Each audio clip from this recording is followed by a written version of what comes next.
here on the internet, I think a lot of trans non-binary people get kind of a bad rep. We'll be discussing a bunch of trans people acting a fool, whether they're angry at someone getting misgendering them, they're going off on somebody in the street, whatever it may be. Today I was inspired to do a rant video about non-binary. So today I thought, why not answer some questions that my community has about being a trans non-binary person, help anyone out who has any questions or is questioning their gender, or just people who want to find out more about the trans non-binary experience from a trans non-binary person like myself. And disclaimer, this is all my own personal experiences. Not every single trans non-binary person will have the same exact way of viewing themselves as I do. Don't come at me and say every trans non-binary person experiences their gender the way I experience my gender. It's all individual and it's beautiful. So let's get into it. I came out to my parents, and while they seem mostly accepting, they didn't really understand what being non-binary meant and never bring it up. How can I get my parents and other relatives to better understand being non-binary and how important it is to me? So this is definitely something that I think a lot of people don't necessarily understand when someone is coming out as non-binary, because there's so many ways to be non-binary. There are people who feel more aligned to the gender that they were assigned at birth. There are people who are more neutral. There are more people who are aligned with the opposite gender, and then there are people just everywhere, gender fluid people, agender folks. So I really feel like having conversations with your relatives, being like, hey, I know I already came out to you, you don't really mention it. Is there anything that I can explain to you? Is there any way I can kind of help you understand how important this is to me? This is something that I shared with you about who I am, and this is who I am. I know for me and my mom, when I was coming out to her, it was a lot of conversations. I don't remember being as aggressive with like my non-binary self, but apparently when I was just coming out to her, one of my best friends was like, Lynn, no, you were like really aggressive with it. Because like when you've been bottled up for so long and having to pretend to be someone that you're not, you just want to like be like shake the person and be like, listen, this is who I actually am. So yeah, that might not be the best approach, but my mom does respect my name and pronouns now, and I think sees me as non-binary. It comes and goes. Some days she's a little older, so you know, always a work in progress. But I definitely think that's something that has really helped her understand, is just me being out for as long as I have and continually talking about it with her and continuing to have those conversations about what makes me comfortable, what makes me uncomfortable. Correcting her when she misgenders me is like, hey mom, no, my pronouns are they, them, like. But in a gentle, I try to be as gentle as possible. Doesn't always happen because, you know, it can be frustrating to keep having those conversations, but she has gotten better, and hopefully, well, you don't always have to be that like educational person. You can also give them resources like non-binary content creators such as this channel. There are tons of them on TikTok. Lots of people educating about non-binary things. So if you don't necessarily have the spoons to keep having the conversation, you can direct them to resources, and hopefully eventually more people will just understand what being non-binary is. How would you describe the feeling of gender dysphoria for being a trans non-binary person? I might be questioning some things. Growing up, I was always wildly uncomfortable with the gender I was assigned at birth. I never fully connected with it. I always felt like it was like a costume or like something that someone else put on me, and I just had to like play the part to make everyone happy. I distinctly remember telling the adults in my life up until I was about 7 or 8, like, I'm not a girl, like I wish God had made me a boy, like all of those kind of like, I don't want to say traditional things that kids say when they are having like gender issues, but I did do those kind of things. And I realized at 7 or 8, people didn't really like when I was saying that, and they liked me better when I was presenting in a more feminine way. And so I was like, oh, I want people to like me, I guess I have to be this way. But it always felt so forced. It felt so unnatural to me. I've never particularly liked doing those kind of things. And then along with going through puberty and getting very dysphoric about what my body was doing and having my chest and how different things were happening, and used to cry at night and wish that I would get breast cancer so that they would come off, which is not a healthy thing to do.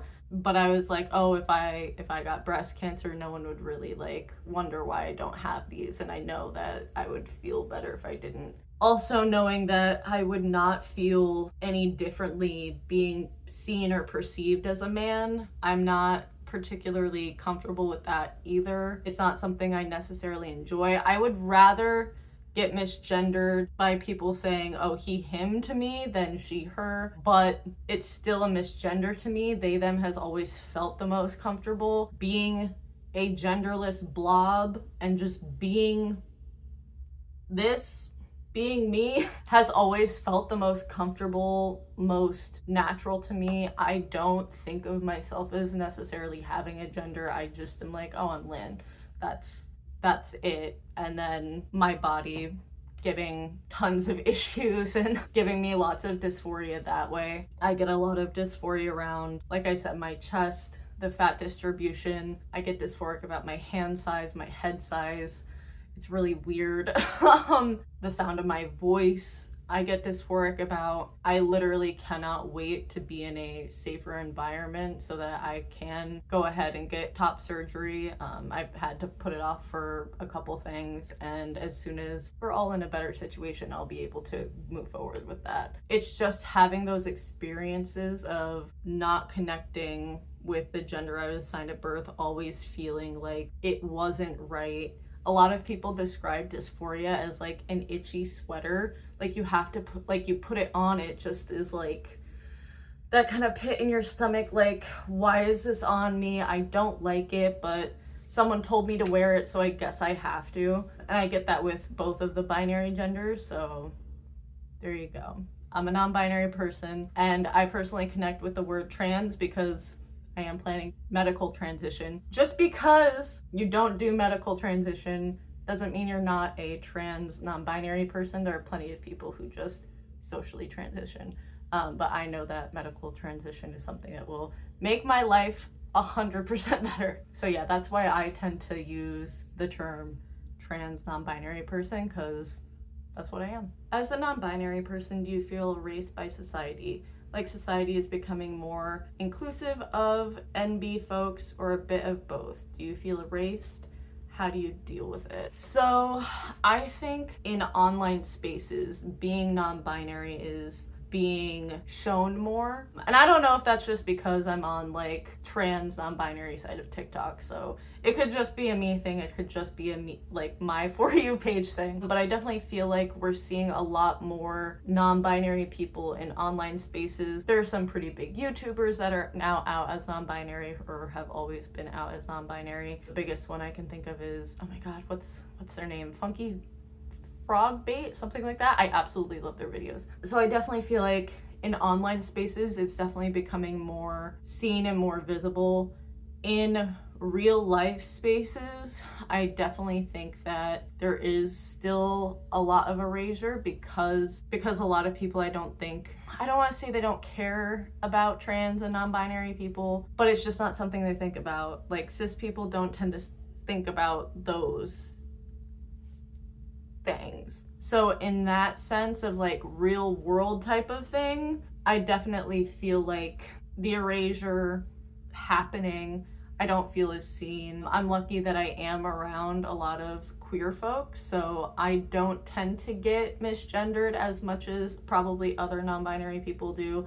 And I know as soon as I do medically transition, I pray to God I don't get misgendered all of the time, or at least not get immediately read as a woman, because it's honestly horrendous all the time. I hate working with the general public and being called darling, miss, ma'am, sweetheart, honey, like all of that. I'm just like, can we like not? Like, I'm done. I really wish those kinds of things would stop.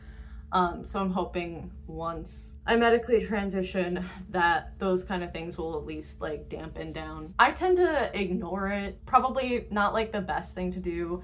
I don't really call people out when they misgender me, especially when I'm working, because I'm never gonna see that person again. People in real life that I know, I will be a little bit more like, hey, it's they, them. And I'm a little bit more active with like the people that I see all the time if they happen to misgender me. But yeah, I definitely think real world wise, complete erasure. People don't really tend to think about it. Online, we're seeing a lot more of it. And then I deal with it by kind of just ignoring it, or ignoring how people act towards me, because I know who I am. I know I'm a trans non-binary person, and I just am living my life. I'm not out here trying to disrupt anyone. I'm just trying to live like everyone else.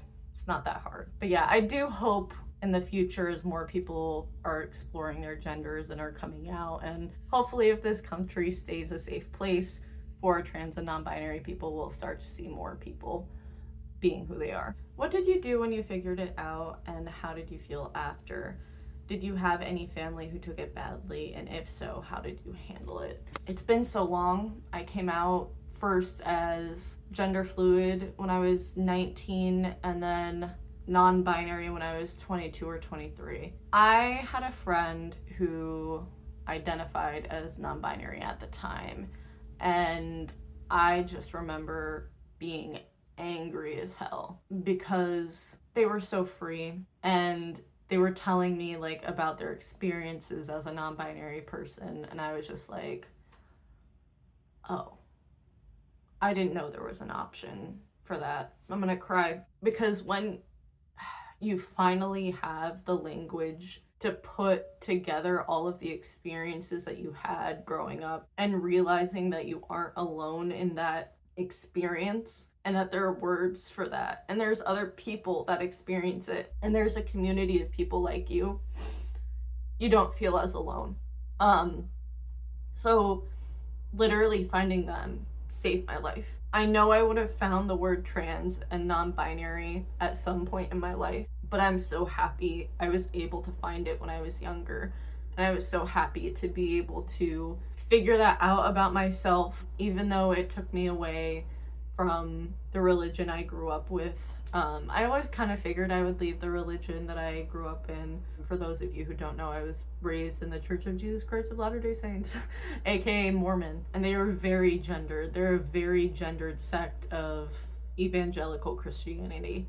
Being raised in that very strict, gender-rolled, highly controlled religion, and having all of those feelings I did while I was growing up, and completely masking who I was. I always say my life didn't start until I was 18 or 19 when I met my best friend, because, oh my God, I didn't feel like a person until I started to like figure out who I really was. It really like just felt like a fog for me. At first I was scared because at first I was scared and angry at the fact that I didn't know that that existed before, and scared that my mom and family would reject me, as I have been out for the last almost 10 years of my life. It's 8 years that I've been out now. Getting so much more comfortable with who I am has been the biggest blessing. Just working on all of that has been amazing, and I literally cannot wait for my outsides to match how I feel inside, which again, hopefully I'll be able to do soon. I didn't have any family members take it badly. I had already changed my name before I came out as non-binary to like my family, and I was already out to like my close group of friends and that kind of thing before I came out to my family. The people that I was safest around. My sibling knew before my mom, they were fine with it. And then my mom took it well-ish. I think the only thing, and I've talked about it before, when I was coming out and saying, you know, how I want top surgery at some point, she was telling me about all the complications that could happen, and I was like, Mom, I'm telling you what'll make me happy. But she's definitely come around to like those kind of things.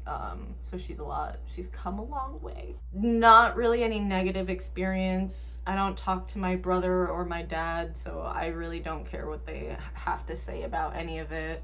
The rest of my family, like on my mom's side, I think they know. I know one of my cousins knows, and they've never misgendered me. So yeah, they did take it fairly well. Thank you so much for watching. Let me know in the comments down below if you have any more questions about being a trans non-binary person. I'm so sorry I couldn't get to every single person's question, but if you want to see me do another video like this, please comment down below as well. I love doing these kind of videos. I love talking about my experiences and helping anyone out who is potentially questioning whether or not they're trans or non-binary. Also, please be sure to go check out my Patreon, link down below. I am trying to become a full-time content creator and grow this wonderful community, so every single one of you counts. Thank you so much again, and I'll see you in the next video. Bye!